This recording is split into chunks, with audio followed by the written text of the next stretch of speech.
नमस्कार, मी पायल हरगोडे. कवी कुसुमाग्रज यांच्या जयंतीनिमित्ताने आपण मराठी भाषा दिन साजरा करतो. अनेक विचारवंत, कवी आणि साहित्यिक ह्यांच्यामुळेच मराठी भाषा समृद्ध झाली आहे आणि त्यांच्यामुळेच आजही मराठी भाषा समृद्ध आहे. मराठी भाषा दिनानिमित्त आज आपल्यासोबत खास व्यक्तिमत्व असणारे मराठी नाट्य दिग्दर्शक, लेखक आणि अ, अभिनेते अतुल पेठे सर आपल्यासोबत आहेत. ज्यांनी समाज स्वास्थ्य सारखे आणि सत्यशोधक सारखे अनेक प्रयोग लोकांसमोर आणलेत आणि ते केवळ मनोरंजनासाठी नाही तर लोकांना समाजाला अ, दिशा दाखवण्यासाठी समाजाला जागृत करण्यासाठी त्यांनी बरेचसे प्रयोग केलेले आहेत. सर, सर्वप्रथम तुमचं नवराष्ट्र वेबमध्ये खूप खूप स्वागत धन्यवाद. आणि तुम्हाला मराठी राजभाषा दिनाच्या खूप खूप शुभेच्छा. तुम्हाला पण. सर, 2 वर्षांच्या कोरोना संकटाच्या काळानंतर यंदाचा हा मराठी राजभाषा दिन आपण साजरा करतोय. पण अशा स्थितीत गेल्या 2 वर्षात मराठी भाषा म्हणून तिचा विस्तार झाला का, असं तुम्हाला वाटतं का? सर्वप्रथम मला इथे बोलण्याची संधी दिली त्याबद्दल धन्यवाद. पहिलाच प्रश्न इतका मोठा आहे. मराठी भाषेचा विकास झाला का अधोगती झाली, हे आपण 2 गोष्टींवरनं जाणू शकतो खरं तर. खरं तर हा कोविडचा कालखंड सगळ्यांसाठीच अतिशय कठीण आणि परीक्षा बघणारा आपल्या सगळ्यांची होता. खऱ्या अर्थाने कोविडनी आपल्यासमोर महत्वाचे जगण्याचे प्रश्न उपस्थित केले. ते फक्त भाषेविषयक नाही, ते जगण्याविषयक आहेत. आणि त्या जगण्यामध्ये आपण जर असं बघितलं की त्या 2 वर्षाची वाताहत झालीये, अनेक लोकांची झाली आहेत. म्हणजे शहरातनं माणसं चालत चालत 800 किलोमीटर गेली आहेत. विस्थापन झालेलं आहे, स्थलांतर झालेलं आहे. ज्यांची पोटं हातावर अवलंबून आहेत त्या मजुरांचे प्रश्न आहेत वगैरे वगैरे. हे सगळ्यांनी आपण बघितलेलं आहे आणि त्याच्यातनं आपण काही वाट काढायचा निश्चित प्रयत्न करतो. आमच्या बाबत विचार केला तर जिथे सादरीकरणाच्या ज्या कला आहेत, म्हणजे नाटक असेल, तमाशा असतील, लोककला असतील, या सगळ्याच कलाकारांचे खरोखर हाल झालेले आहेत. कारण अनेक ठिकाणी नाट्यगृह बंद होती, कार्यक्रम झाले नाहीत आणि जर झाले तर ते 50% क्षमतेने झाले, की जे परवडत नाही. आर्थिक दृष्ट्या फार मोठा एक अतिशय फटका या सगळ्या व्यवसायाला बसला. आपल्याला जे भाषेचं संकट वाटतं, ते भाषेचं संकट भाषेवर कोसळलेलं मात्र करोनाशी संबंधित आहे असं मला वाटत. बरोबर. मुळात आपण असा विचार करूया. सर, पण या काळात सिनेमा म्हणा, नाटक म्हणा किंवा पुस्तक प्रकाशित होण्यापासून तर सगळ्या विषयांवर पायबंद आले होते. तर तिथे कुठेतरी कोरोनाचा मराठी इंडस्ट्रीवर सुद्धा परिणाम झाला होता. त्याबद्दल काय म्हणाल? नाही, मी तेच मगाशी असं म्हटलं की नाटकावर नक्की परिणाम झाला. सिनेमावर तर अर्थातच झाला. म्हणून मी मगाशी म्हटलं की ज्या सादरीकरणाच्या कला आहेत त्यांच्यावर निश्चित परिणाम झाला. परंतु त्याचा मराठी भाषेची आपल्याला जर संबंध लावायचा झाला तर म्हणजे वस्तुतः खरं तर काय व्हायला पाहिजे होतं की घरात लोक बसली आहेत तर ती मोठ्या प्रमाणावर वाचायला लागली आहेत, पुस्तकं वाचतात. कारण आपण शेवटी घरात पुस्तक वाचणं ही एकल गोष्ट आहे ना, मी आणि पुस्तक असं ते नातं जोडलं जायला लागतं. तर हे वाढलं का, हा खरा तर आपला चिंतेचा मुद्दा आहे. मी असं मगाशी म्हणायचा प्रयत्न करतो की करोनाचं संकट येतं जातं, अशा अनेक प्रादुर्भाव होत असतात. प्रश्न आपण भाषेवरचा जो आघात आहे आणि ज्या पद्धतीने आपण भाषेचा विचार करतो त्याच्या संदर्भामधले काही संकट महत्वाची आहेत असं माझं म्हणणं आहे. आणि त्याचा बिमोड किंवा त्याच्याविषयीचा विचार हा खरोखर राज्यस्तरावर, राजकारणाच्या स्तरावर, समाजाच्या स्तरावर, शैक्षणिक स्तरावर केला जायला पाहिजे आहे आणि त्याची नितांत गरज आहे असं माझं मत आहे. सर, आणि ज्या पद्धतीने इतर भाषांचं आक्रमण होतंय हल्ली, त्यातही हिंदी आणि इंग्रजी भाषेवर जास्तच. आणि दक्षिणेकडच्या राज्यांना देवनागरी नसल्याचा भाषा अस्मितेसाठी जास्त फायदा होतो, तुम्हाला असं वाटतं का? एका बाजूला आपण ठेवूयात, पण खरा प्रश्न असा आहे की त्याच्यामुळे माझ्या मराठीवर किंवा माझ्या मराठी प्रेमावर, मी मराठी वाचण्यावर खरं तर घाला येण्याचं कारण नाही. खरं तर कुठल्याही भाषा या प्रवाही असायला लागतात, त्या काही एखाद्या डबकं असल्यासारख्या असत नाही. दुसऱ्या भाषा आपापल्या भाषेचं राजकारण हे प्रत्येक जगामध्ये चालू असतं. आता मी माझी भाषा वाढावी म्हणून करतो काय नेमकं, जर समजा आपण असं म्हणूयात, आपण मराठी लोक आहोत, मराठी बोलणारा एक समूह आहे, एक समाज आहे. आता या समाजाची काही जबाबदारी काही असते का? ती कुठली असते? तर याचा आपल्याला आधी विचार करायला पाहिजे. बरोबर. मला असं वाटतं इतर भाषांचं आक्रमण मला तेव्हाच थोपवता येईल जेव्हा मी माझा किल्ला जो आहे तो मजबूत करेन, बरोबर. नाही का? आपले बुरुज पक्के असतील भाषेचे, आपले गडकोट किल्ले नीट असतील भाषेचे, तर मला असं वाटतं की आक्रमण मला ती वाटतच नाही. कारण शेवटी आपण आज जी मराठी बोलतो ती मराठी अनेक भाषांनी संपृक्त झालेली आहे. म्हणजे त्याच्यात अनेक उर्दू शब्द आहेत, जपानी शब्द आहेत, वेगवेगळ्या भाषांचे शब्द आपण आयात केलेले आहेत. ही जी आयात निर्यात असते ही कायम स्वरूपात चाललेली असते. परंतु फक्त जेव्हा आयात होते, आपण आपली भाषेमध्ये फक्त म्हणजे मराठी भाषा सोडून आपण ज्याला आपण अर्धी-मुर्धी बोलायला लागतो. म्हणजे अर्धे मराठी कसेबसे शब्द बोलतो, इंग्रजी शब्द बोलतो किंवा फक्त क्रियापदच बोलतो. तर तेव्हा मात्र मला प्रश्न महत्त्वाचे वाटतात. त्यातनं काही नवीन भाषा तयार होईल असं दिसत नाही. म्हणजे अनेक लोकांना असं वाटतं की नवीन भाषा तयार होते का? तर मला असं वाटतं की नवीन भाषा नक्की तयार होईल. अशोक किरकर म्हणून अतिशय महत्त्वाचे भाषातज्ञ होऊन गेले, ज्यांना पद्मश्री मिळाली आणि ज्यांची अत्यंत महत्त्वाची पुस्तकं आहेत. त्यांनी असं एके ठिकाणी लिहिलं होतं, ते वाक्य मला फार आवडतं. ते मी इथे उद्धृत करतो. ते असं म्हणाले होते, की जर जीवनात भाषा असेल तर भाषेत जीवन असतं. अरे वाह! तर आपल्या जगण्यामध्ये भाषेचा किती परिणाम होतो? म्हणजे आपल्याला भाषेच्या छटा कळतात का? आपल्याला अनेक पर्यायी शब्द दिसतात का? आपण वेगवेगळे क्षेत्रातली लोक मराठी भाषा वाढवण्यासाठी नेमकं काय करतो? आपण पुस्तकं वाचतो का? आपण लिहितो का? लिहित असताना आपण जागरूक असतो का? आपल्या वर्तमानपत्रातली भाषा कशी आहे? आपल्या नेत्यांची भाषा कशी आहे? त्याच्यावर अनेक गोष्टी ठरतील. आपल्या इथल्या शाळा कशा आहेत? शिक्षक कसे आहेत? ते कसे शिकवतायत? ते कुठली भाषा वापरतायत? मला वाटतं भाषा म्हणजे लिपी हा भाग वेगळा आणि मला असं वाटतं की भाषा ही आपल्या सगळ्या जगण्याला व्यापून उरलेली असते. मग त्या भाषेतली सुभाषितं, म्हणी, वाक्प्रचार, जगण्यातलेच अनेक संदर्भ, कारण जगण्यातलं शहाणपण आपण भाषेमध्ये पकडत असतो. त्या भाषेविषयी आपण सजग आणि सतर्क किती आहोत याच्यावरती भाषा मजबूत होत असते आणि मग आपली भाषा आपण ताकदवान करण्यासाठी दुसऱ्या भाषेतले शब्द आक्रमण म्हणून न घेता आपल्या भाषेला समृद्ध करणं याच्यासाठी आपण ते वापरायला लागतो. मला असं वाटतं की इथे पण आपलं मनाची कवाडं उघडी पाहिजेत आणि मेंदू ताळ्यावर पाहिजे. सर, जसं तुम्ही इतर माध्यमांचं जसं म्हणालात, तर इतर माध्यमांमध्ये जसं की मालिकेत वृत्तपत्र म्हणा, वृत्तवाहिन्या म्हणा, या बाबतीत तुमचं निरीक्षण कसं आहे भाषेवर?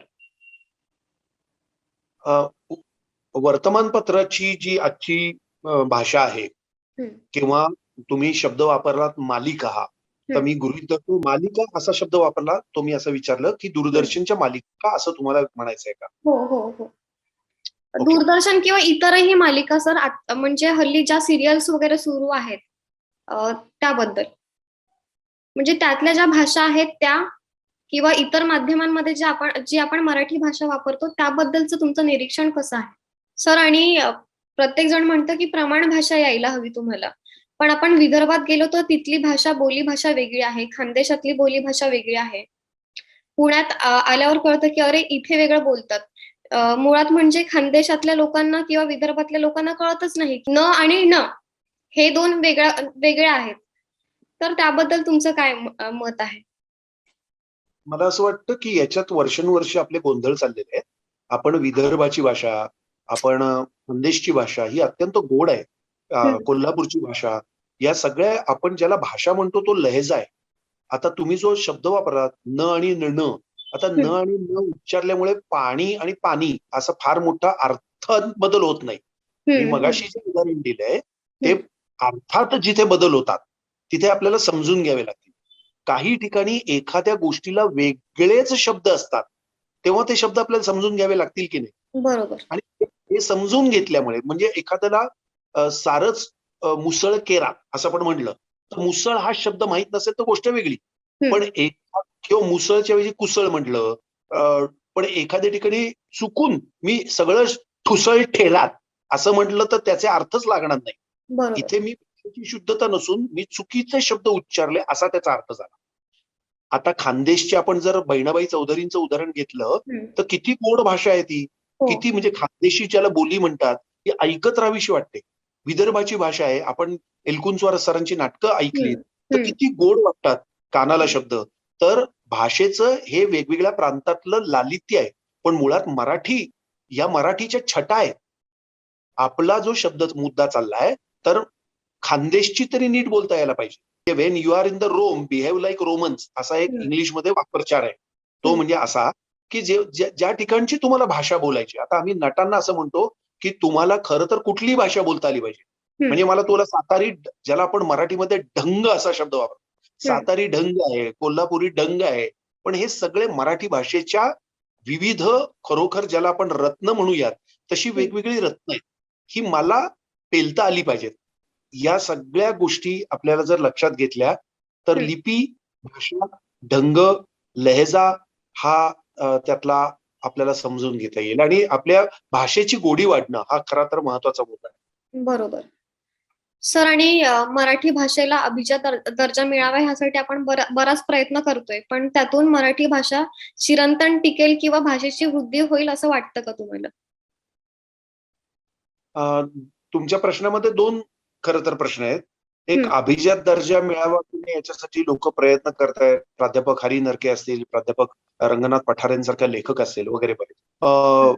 खरं तर हो, मिळालं पाहिजे अभिजात दर्जा, कारण आपल्या इतक्या वर्षानुवर्षाची मराठी भाषा, आपण जी आज आत्ता बोलतो मराठी भाषा, याला शतकानुशतक आहे.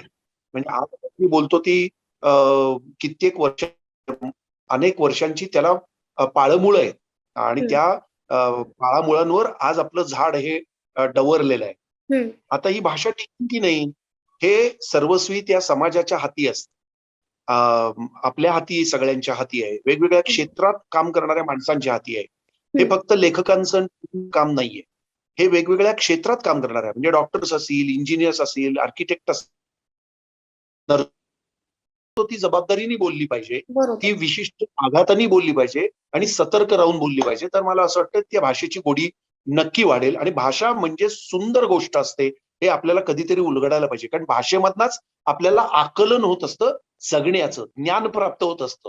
तर त्यामुळे याची आपल्याला जबाबदारीची जाणीव पाहिजे. बरोबर सर. आणि आता 10वी-12वी नंतरचं शिक्षण हे इंग्रजीतून न देता मराठीतून द्यावं असा प्रस्ताव साहित्य संमेलनात मांडण्यात आला होता. तर ते शक्य आहे का आणि ह्याने सुधारणा सुद्धा होईल का?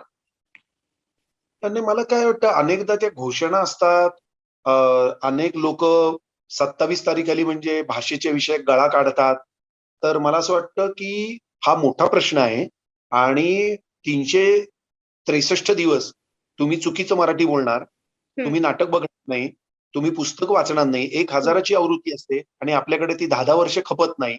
आणि मराठी आपले बातम्या अनेकदा देणारे लोक चुकीचं बोलत असतात, रिपोर्टिंग करणारे चुकीचं बोलत असतात, वर्तमानपत्रातली भाषा चुकीची असते, दुकानाच्या पाट्या चुकीच्या असतात, ज्या जाहिराती येतात मराठीमध्ये त्या चुकीच्या असतात. याकडे जोपर्यंत आपण सजगपणे, प्रेमाने, आस्थेने, लक्षात घ्या की कुठलेही गोष्टी या नियम आणि कुठले तरी नियमांवर बोट ठेवून सातत्याने कायदे कानून करून होत नाही. शेवटी तुम्हाला त्याविषयी ममत्व लागतं, प्रेम लागतं, है ना. ते आपल्या मुलांना खूप आपण कडेकोट बंदोबस्तात ठेवलं तर म्हणून मुलं आपल्यावर प्रेम करतीलच असं काही सांगता येत नाही. त्या मुलांमध्ये आणि आपल्या संवाद काय ममत्वाचा, त्याच्यावरती मुलं आपली पण काळजी घेणार असं होतं.